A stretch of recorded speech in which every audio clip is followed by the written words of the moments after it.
Dr. Max Sheppard.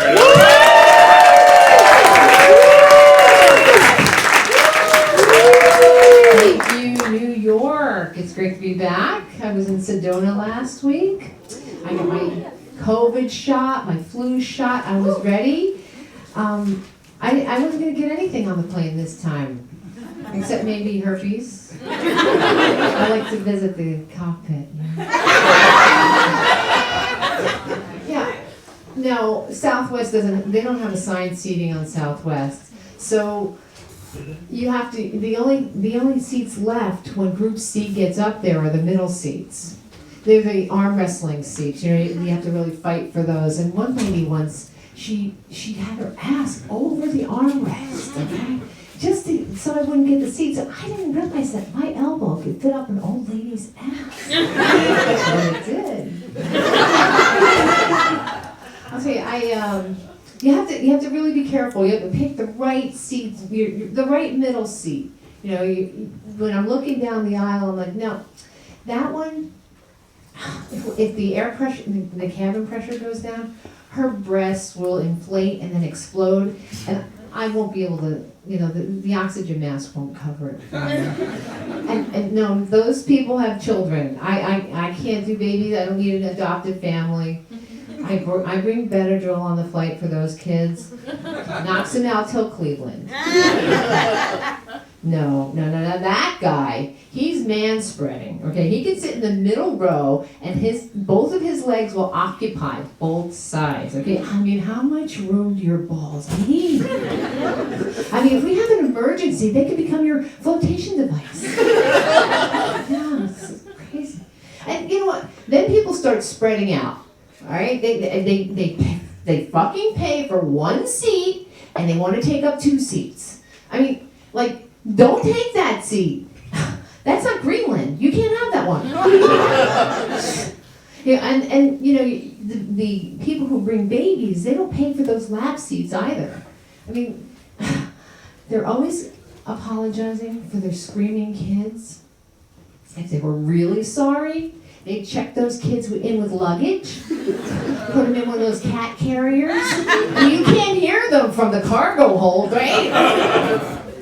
Yeah, and then you've got the emotional support animals, right? These people, like, why do you bring them on the fucking plane? I'm allergic to emotional support. I'm allergic to animals. I shouldn't say emotional. I eat those. But anyway, I'm allergic to the animals. I'm sorry. And okay, Chelsea, you come over with your emotional support ferret while I go into anaphylactic shock. All right. You can't let your kids go to school with peanut butter because it might kill little Jimmy, right? But I gotta sit next to Scruffy the ferret, right? That little rodent. No, I don't. Yeah. So, and it's got one of these service animal vests on it. I know you bought that thing on Amazon. Get the hell out of here. No. My mom does. Anyway, sorry.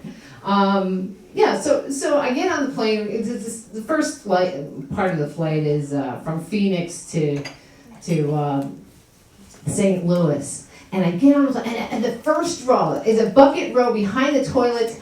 I'm like, I sit in the center. It's empty row. I'm like, great. I could do Pilates. I could do yoga. I could do downward dog.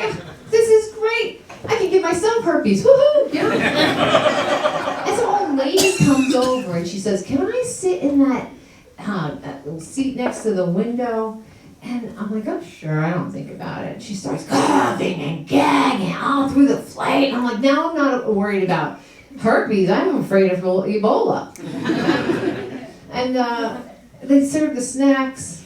People are going up to the toilet. Now remember, I'm behind the bathroom, right? And the door keeps opening, and every time it opens up, it's like the smell of fresh shit. I mean, why would he do that? Why would he shit on a plane? There were 30 stalls. Yeah, there were restrooms right next to the gate, but you had to wait till we were 30,000 feet in a pressurized cabin where there was no place to escape. And that's some kind of Taliban thing, right? And then it's time to land, and all the cab, the bins open up, and everybody's so polite, and this is just their best behavior, right? Especially New Yorkers, right? And it gets crazy, it gets ruthless. It's like Braveheart going in there, like, you may take our lives, but never take our carry-on. It's like, it's crazy. It's like animals getting thrown out of cages. And the only ones not traumatized, I should say, we were all fucking traumatized when we got off the plane, except for maybe the ferret and that kid on set crying on 17C, and the guy who took the shit on the plane. Whoever said it's the journey, what was it? It's not the destination, it's the journey. Never flew Southwest. And I think it was Buddha who said it. And he never went anywhere. He just sat there, the fat fuck. Thanks a lot. I'm Max Sheppard.